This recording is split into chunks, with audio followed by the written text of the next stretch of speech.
such situation where you can call it that there is a steep shortfall for raw material. But of course, one factor which we must take into account is that in some of the raw material, the prices have gone up. And that is a concern of secondary steel. And we are seized of that.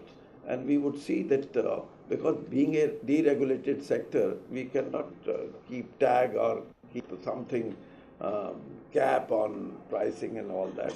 But this, what I've been telling to my ministry, that let there be some kind of understanding between the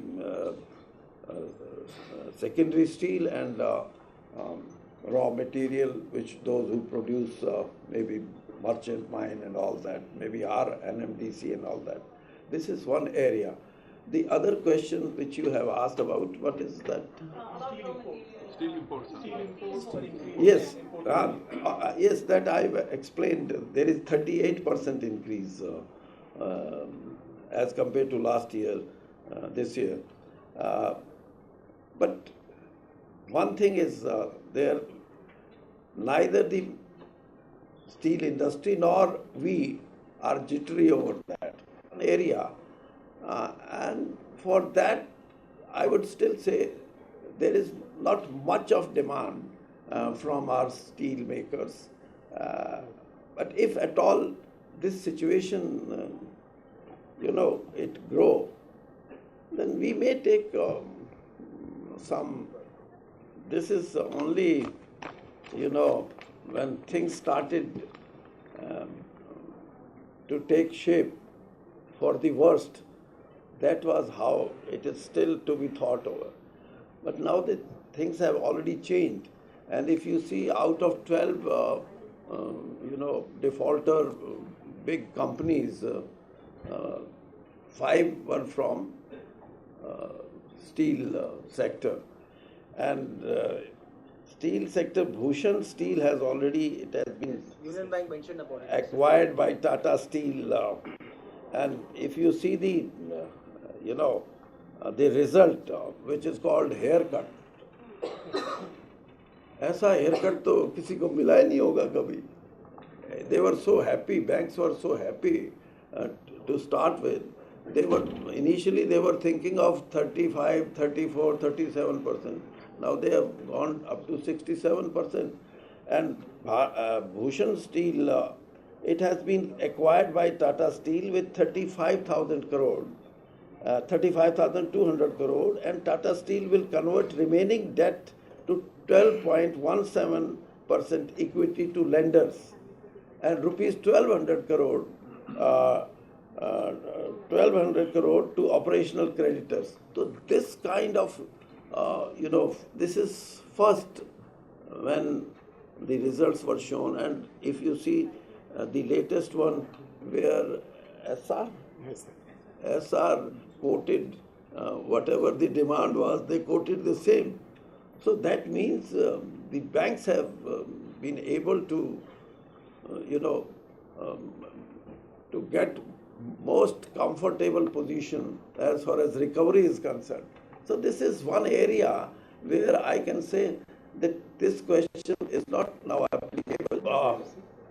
About 2 years back, Transport Ministry moved a bill in Parliament for scrap, but it was concerning only with the transport. If you talk of scrap, which is maybe from other sectors, that policy is to be framed by our ministry. So we have already, ready with that policy. The only thing is, initially we wanted to see the result of the legislation which was pending in the Parliament. So that is still pending. And the composition of Rajya Sabha. It's not only this legislation, there are dozen other legislation where because of having no majority in our Rajya Sabha, we could not make some of the important legislation through. But what you have said is about 8.7%, 8.7 million ton of scrap is imported. And with this policy coming, then we would be able to have near about 7 million ton of scrap available in our country. So, one more important thing is, while putting up plant based on scrap, we would be needing feeding plants in our country, and we have started with this with Mahindra and Mahindra. And MSTC. MSTC and Mahindra. With one plant is now, it is functional in Noida, but we are planning about 71 such centers.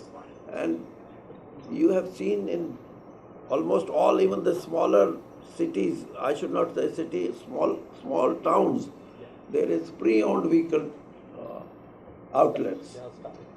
So if we get a chance to get the policy through, then these pre-owned vehicle depot or outlet may be converted as scrap.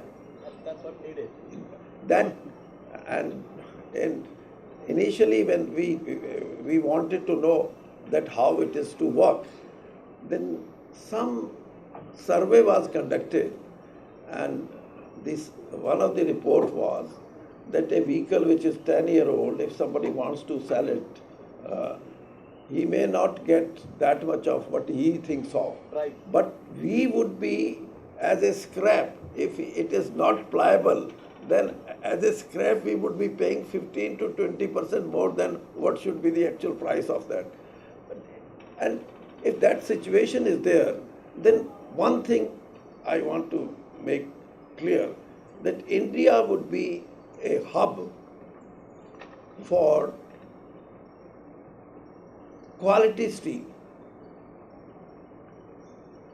or high-end steel, whatever you name can.